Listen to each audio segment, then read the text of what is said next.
各位中三嘅同學，大家好。今次短片嘅內容主要係圍繞一啲關於經濟學嘅基本概念，而呢啲概念基本上都係非常之簡單易明嘅。咁只要同學咧嚟緊幾分鐘留心睇呢個短片，咁相信大家咧一定會好容易可以掌握嘅。咁首先講一講咩叫經濟學先。咁經濟學咧並唔係一個科目去幫助你變成一個有錢佬嘅。咁如果你有咁嘅概念咧，咁你就錯㗎啦。咁咧咩叫經濟學咧？咁經濟學其實係一個 social science 嚟嘅，係一個社會科學。咁社會科學嘅意思咧，即係話係用一個科學嘅方法去探討一啲社會即係人類有關嘅議題啦。咁所以啦，經濟學就係一個透過一個科學嘅方法去探討人類行為嘅一個學科。咁記住咯，唔係幫你變成有錢佬㗎嚇。好啦，咁介紹完咩叫經濟學呢個科目之後咧，咁想同大家講一講幾個關於經濟學基本概念相關嘅用詞先。好啦，第一個 wants， 咁 wants 咧係慾望。第二個 resources 就係資源啦。咁基本上我哋就需要用一啲資源去製造一啲物品或者製造一啲服務，去幫助我哋去滿足我哋嘅慾望啦。咁呢兩個係原來係有關係嘅。記住啦 ，wants 係慾望 ，resources 係資源。我哋需要一啲資源去製造一啲物品去滿足我哋嘅慾望。咁第三個 choices 就係一個選擇。咁下一張 slide 就會介紹究竟三個基本嘅用詞，呢三個概念相關當中有乜嘢關係？好，咁咧介紹完三個 terms 之後咧，咁有少少假設嘅。咁經濟學咧裏邊假設咗 wants 即係慾望係 unlimited 嘅。咁無論你係認同又好唔認同又好，咁我哋就假設咗人類嘅慾望係無窮無盡嘅。咁簡單一個例子啦，咁譬如Yamaha 就好崇拜夏慧 BB 嘅。咁一開始咧我就想不如我有一張夏慧 BB 嘅簽名相，我就滿足㗎啦。咁話真係原來你俾咗張夏慧 BB 嘅簽名相我之後，咁我呢一個 wants 就滿足咗，但係代唔代表我冇其他 wants 咧？咁當然唔代表啦。咁我有咗夏慧 BB 呢個簽名相之後，我會發覺哇！如果我可以同夏慧 BB 食一餐飯，你話幾好咧？哇！有一啲新嘅慾望衍生出嚟。咁當我真係可以同夏慧 BB 去食一餐飯之後，哇！不得了咯！我想哇！如果我每一日都可以見到夏慧 BB， 你話真係掂過碌蔗啦咁樣，又有一啲新嘅 wants 衍生。咁真係我每一日都見到夏慧 BB 之後咧，我係唔會滿足嘅，因為我真係非常崇拜夏慧 BB 嘅時候，咁我就會覺得，咦，每一秒鐘都見到佢就更加好啦。咁其實當然係講笑啦。咁我想帶出嘅嘢就係話 wants 係無窮無盡嘅。咁即使一個好有錢嘅人，你滿足完一樣慾望之後，佢就會衍生第二個慾望。咁第二個慾望滿足咗之後，又會有第三個慾望衍生出嚟。咁簡單嚟講，慾望係無窮無盡嘅。咁記住啦，喺經濟學裏邊，無論你認同又好，唔認同又好，慾望一定係 unlimited 嘅。咁第二樣嘢關於慾望 wants 嘅一啲假設啦，就係 they can be physical or abstract。咁 physical 即係咩咧？咁即係好睇得到、摸得到、掂得到嘅。即係譬如話，我想要一架新嘅跑車，我想要一個新嘅籃球，想要一啲新嘅衫。咁所有呢啲慾望咧都係 physical 嘅，因為我哋可以摸到、可以掂到、可以睇到嗰啲嘢。咁或者咧，啲慾望都可以係 abstract 嘅。abstract 即係抽象，即係有啲嘢、有啲慾望，你未必可以真真實實見到，未必可以真真實實掂到或者睇到嘅。咁例子係咩咧？例子就係譬如話，我需要安全感，我需要朋友嘅愛，又或者我需要健康。咁呢啲都叫做 abstract 嘅 wants。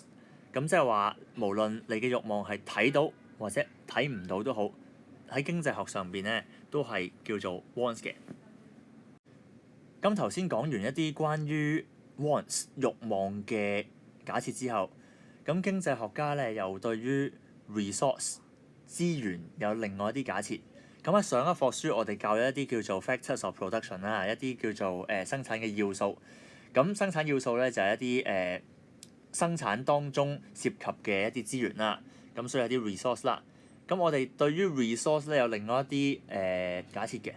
咁好簡單嘅啫 ，resource 嘅假設淨係 limited in supply， 即係話其實我哋嘅 resources 係唔夠用嘅，不足夠。好啦，咁記翻頭先咯。對於 wants 同埋對於 resource 有兩個唔同，亦都好緊要嘅假設。我哋 wants 假設係 unlimited 嘅，無窮無盡、無止境嘅慾望。另外 resource 係 limited 嘅，即係話我哋有無窮無盡嘅慾望，但係我哋嘅資源係有限嘅。咁因為有呢兩個最大嘅假設，我哋面對緊一個問題，就叫做 scarcity 呢一個問題。scarcity 呢個問題即係話喺中文就叫做稀少性嘅問題。咁稀少性嘅問題係乜嘢咧？咁呢個定義大家要記得啦。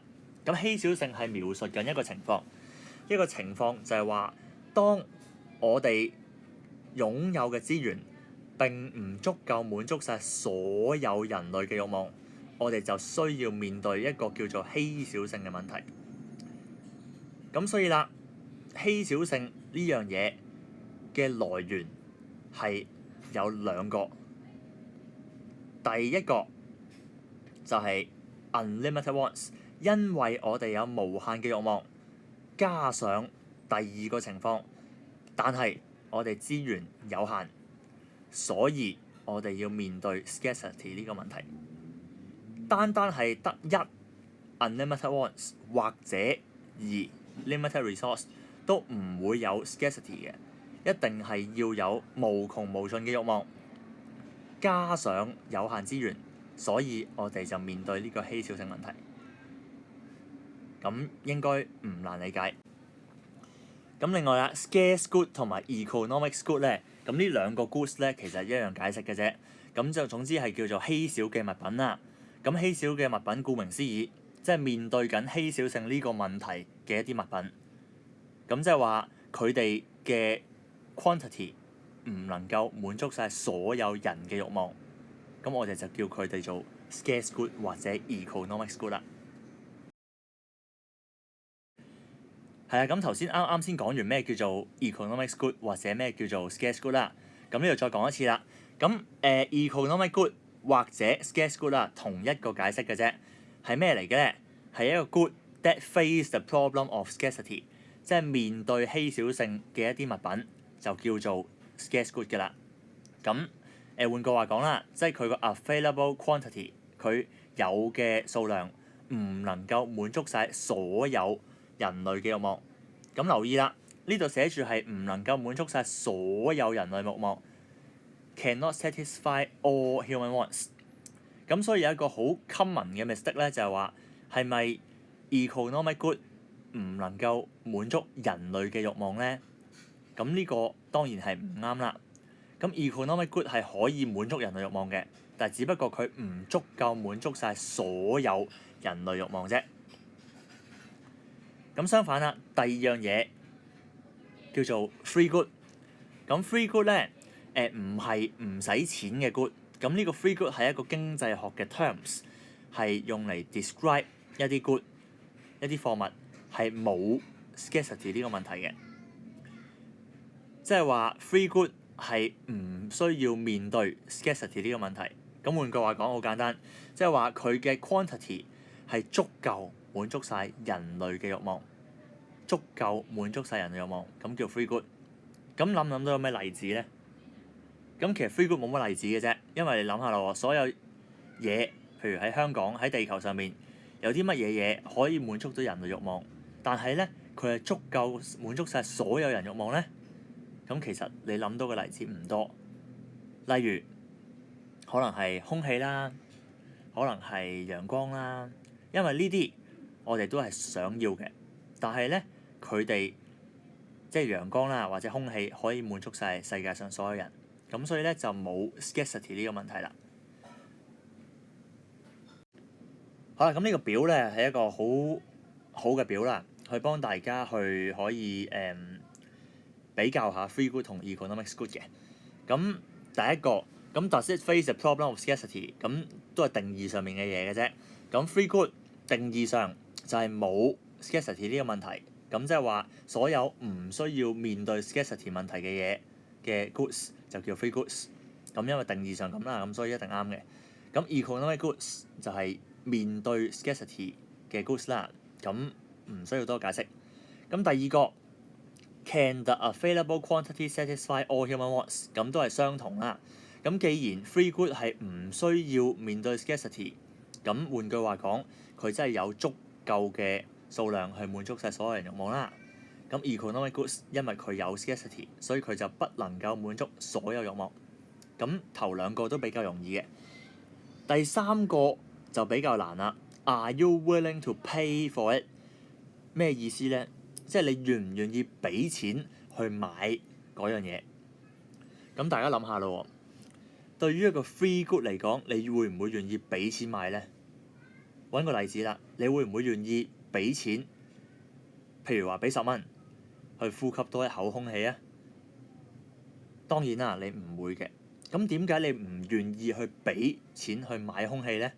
唔代表空氣唔緊要，只不過代表空氣係冇 scarcity 呢個問題。冇 scarcity 即係話佢可以滿足晒所有人嘅慾望，咁即係你唔使同人爭啦，咁你就唔使俾錢啦。咁點解要俾錢咧？有時即係譬如 economic good，你願意俾錢嘅，即係譬如你本音樂書咁先算啦。咁點解你願意俾錢買本音樂書咧？因為本音樂書係一個 economic goods， 佢唔夠滿足晒所有人慾望，咁所以你要透過價格呢一個競爭嘅方法去同一啲人爭，俾咗錢就可以買到本書，俾唔到錢就買唔到啦。咁正正係因為佢要面對 scarcity 呢個問題，所以我哋係願意俾錢去買。咁最後呢個 Do you want more of it？ 咁 free good 當然啦，你唔會想要多啲嘅，因為其實你已經有足夠嘅啦，唔使同人爭。空氣咁樣你都唔會想要多幾啖啦，因為你已經有啦，已經夠。咁相反啦 ，economic goods 你會想要多啲嘅，因為佢本身係唔足夠滿足晒所有人嘅慾望。咁你要多啲當然有着數啦，你自己冇用都好，你亦都可以賣俾人。咁所以 economic goods 咧，你係想要多啲嘅。總結一下啦，咁其實 free good 同 economic goods 有咩分別？最大嘅分別就係一個面對稀少性問題，另外一個就冇面對稀少性問題。咁正正係因為一個面對稀少性，另外一個冇稀少性，所以咧你就會願意去買 economic goods， 而唔願意俾錢去買 free good 啦。好啦，咁過咗頭先嗰啲介紹之後咧，基本上最簡單嘅經濟學概念咧，已經基本介紹咗啦。咁嚟緊會有3條多項選擇題俾大家操練一下嘅。咁大家一齊睇一睇第一條先。Which one of the following statements about scarcity is correct？ 咁即係以下邊個描述關於稀少性係正確嘅？咁第一個咯，A good is scarce when only a small quantity of it is available， 即係話如果嗰樣貨物得好少數量嘅，就會面對稀少性問題。咁啱唔啱咧？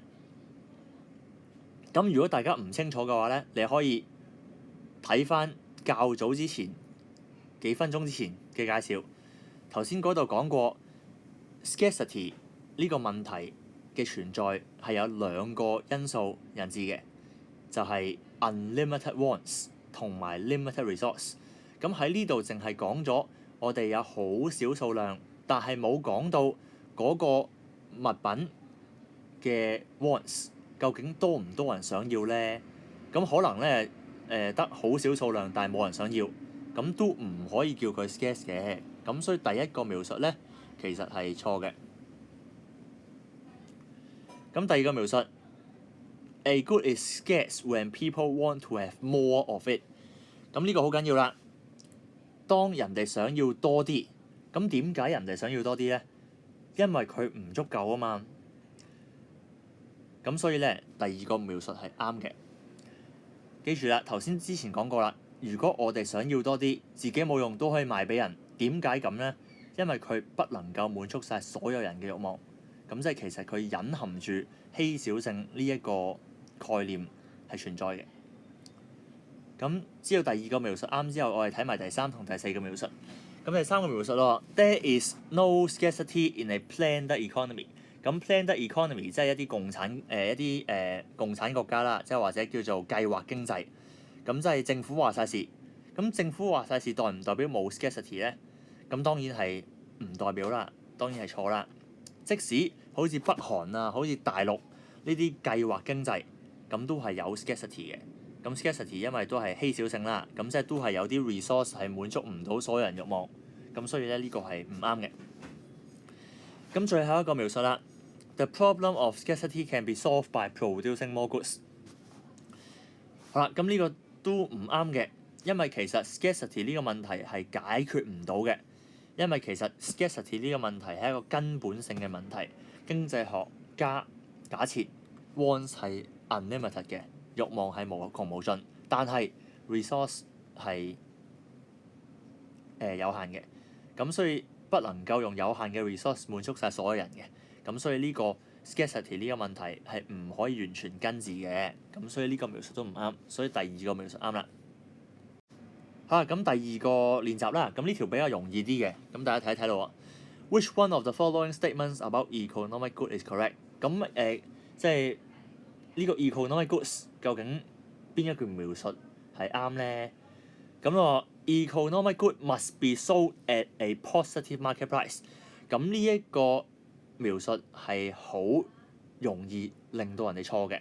咁乜嘢叫做 positive market price 咧？ positive market price 係一個正嘅市場價格。咁 an economic good must be sold at a positive market price。咁即係話 economic good 係咪一定係要俾錢先買到咧？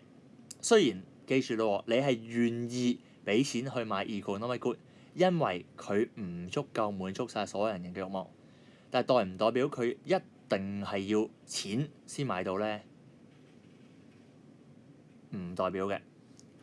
咁點解唔代表咧？你諗下有冇一個例子，佢係一個 economic good，但係你唔需要用錢就買到？咁其實你應該可以諗到好多例子嘅，即係譬如你搭地鐵返學，每一日你又會經過一啲派免費報紙嘅攤位啦。咁佢派嗰啲頭條日報啊，派嗰啲唔知咩報嗰啲啦，總之免費報紙。嗰啲免費報紙其實係一個 economic good 嚟嘅喎，你諗下，佢印嘅份數係唔足夠滿足晒所有人嘅慾望嘅。有啲遲咗搭地鐵或者遲咗去拎嘅人係拎唔到嘅，嗰啲唔能夠滿足晒所有人慾望，所以係 economic good。但係咪一定係要賣俾你錢嘅咧？係咪你一定要用錢買嘅咧？咁又唔係喎，你唔使俾錢嘅喎，但係嗰樣係 economic good。咁所以第一個描述係唔啱嘅，呢一個係好重要嘅概念。咁第二個啦，an economic good must be wanted by many people。咁呢個 many 呢個字當然又係可圈可點啦。咁頭先講過啦 ，economic good 即係話一啲 good 係面對稀少性嘅問題。咁一講到稀少性啦，又係相對嘅啫，就相對個有幾多人中意同埋佢有幾多個數量啦。咁如果佢 wanted by many people 好多人，但係佢嘅數量係好多，咁都可以滿足晒呢度好多人嘅喎。咁所以都唔係一定係面對 scarcity 嘅。咁所以第二個 option 都係唔啱嘅。第三個啦 ，an economic good must be more useful than a free good。哇！呢個 economic good 係咪一定比 free good 有用咧？free good 有啲咩例子咧？空氣喎，哇！有咩仲有用過空氣？所以其實唔關係嘅。咁所以 economic good 定係 free good 係有用啲定係冇用啲，其實冇一定嘅。咁睇翻係邊一個 good 啫。咁所以三個都唔啱。咁睇下第四個會唔會都唔啱咯喎？咁最後一個啦，an economic good must be able to satisfy people's wants。係啦。咁 an economic good must be able to satisfy human wants， 啱啦。咁因為我哋凡親咧叫做 good 嘅話，都係一啲好嘢嚟嘅，即係都可以滿足到人類慾望嘅嘢，先至可以叫做 good 嘅。咁所以咧，佢都可以滿足人類慾望嘅。咁只不過呢個 economic good 唔可以滿足晒所有人嘅慾望啫，但都可以滿足到一啲人嘅慾望嘅。咁所以第四個描述係正確嘅。好啦，最後一條練習啦。咁希望做埋呢個練習之後咧，大家咧對於呢個經濟學基本嘅概念咧都掌握多啲，可以考試嘅時候咧都會識答啦啲問題。好，which one of the following statement about free good is incorrect？ 咁邊一個對於 free good 嘅描述係錯誤嘅咧？咁 A free good is not wanted by people。哇，第一個已經知道佢錯啦，咁所以就係個答案啦。哇 free good 人哋都想要嘅喎，但係只不過你唔需要愛更加多，因為 free good 係已經足夠㗎啦，佢嘅數量係足夠滿足晒所有人慾望，所以你唔會想要多啲，但係你都會想要嘅。咁睇下其他會唔會都係啱啦？第二個 A free good must be distributed free of charge。咁呢個係咯，一定啱嘅喎。free good 點解一定係要 free of charge 咧？一定係要唔使錢咧？咁正係因為 free good 嘅特性。free good 之前講過係冇 scarcity 呢個問題嘅。free good 係冇稀少性，佢嘅數量能夠滿足晒所有人嘅慾望。既然所有人都滿足到，咁邊個會要競爭咧？邊個會願意俾錢去買多啲咧？咁冇人啦，當然，即係除非你傻仔啫。咁我假設你唔係傻仔嚟嘅，咁所以咧free good 一定係要 free of charge 嘅。咁第三個啦 ，no one is willing to pay for free good。咁第二個同第三個基本上咧都係講緊同樣嘅嘢，都係一樣嘅啫，都係啱。咁第三個啦，第四個 ，sorry，the available quantity of free good can satisfy all human wants。咁直接係完全一樣啦。咁所以第一個描述係唔啱。好啦，咁去到總結咯喎。咁頭先講咗咁多分鐘啦，咁有啲咩重點一定要記得嘅咧？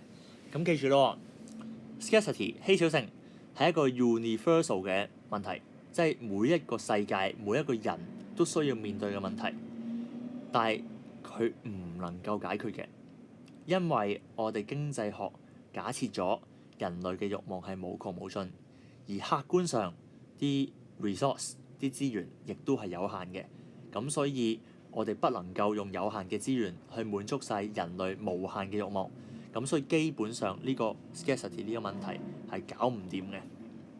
咁第二個咯，第二個頭先講過好重要，而家再講多次啦，係非常非常非常重要嘅。咁你見到啦，打咗幾個星喺度嘅。好啦，咁 A free good must be free of charge。咁呢句説話係啱啦。頭先之前都做過 MC 嘅啦，因為 free good 能夠滿足晒所有人嘅慾望，咁所以冇人願意俾錢，所以一定要賣0蚊。咁呢個啱啦。但係 A free of charge good may not be a free good。一啲唔使錢嘅嘢就唔代表一定係 free good 嘅喎，因為頭先所講啦，唔使錢嘅嘢，例如係一啲免費報紙，你唔使錢，但係佢都唔係 free good。咁另外一個例子啦，就可能你行下街，佢派一啲試用裝俾你，即係我都試過啦，行下銅鑼灣，突然之間咧就派一包濕紙巾俾我，哇！先生試用下啦，好好用㗎咁樣。咁因為有啲廣告嘅效益，或者有啲其他商業嘅考慮啦，咁一啲公司會派一啲免費嘅嘢俾你，但係嗰啲嘢並唔能夠滿足晒所有人嘅慾望，所以唔係 free good。咁記住啦，呢個係非常非常非常非常非常緊要嘅。好，到最後啦，咁咧 because of the problem of scarcity we need to make choice。因為有稀少性嘅關係，每個人資源都有限啦，咁所以我哋唔可以用有限嘅資源滿足晒我哋無限嘅慾望，都係嗰句。咁所以我哋需要 make choice， 我哋需要去作出一個選擇。咁喺短片嘅開始咧，我哋介紹個經濟學係一個scientific 嘅方法去探究人嘅行為。咁原來佢探究咩人嘅行為咧？就原來想探究一下人作出選擇嘅行為。就係因為我哋有稀少性呢個問題，我哋需要去選擇，我哋唔可以滿足晒所有嘢。而經濟學就去了解下究竟人點解要作出某一啲選擇咧？咁但係呢一個咧係之後嘅課題啦，咁就唔關今課事。咁希望咧呢個短片咧可以幫大家咧去準備好 UT，咁大家努力啦，祝大家好運！